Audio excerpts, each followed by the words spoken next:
I often ask myself, where am I? It might be an easy answer for some, for the physical surroundings are what they'd answer.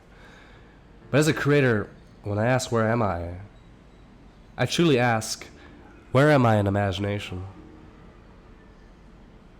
See, if you were to ask a creator who hadn't painted their canvas yet where they were with creation, and the creation simply showed a blank canvas, well, that isn't much of a creator, right?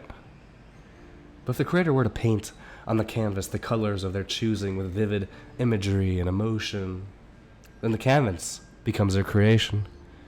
For I ask myself, where I am in imagination, to mentally place my paintbrushes on my canvas being none other than my human imagination. So if I imagine myself in the ideal place, then mentally I am occupying that space. Thus, I'm not in my physical surroundings, as physical surroundings change and do not truly exist. And when one creates, there's a joy in the act of creation. There's a fulfillment in the very act of creation.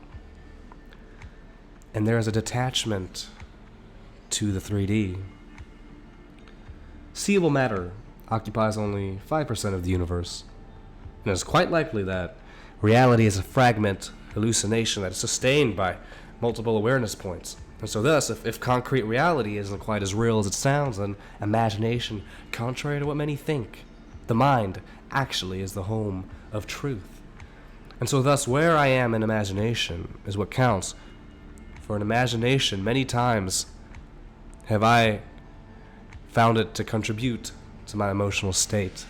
If I am tossed and turned forever in reality, then I will not find stability, because I'm always looking at the external determine my internal.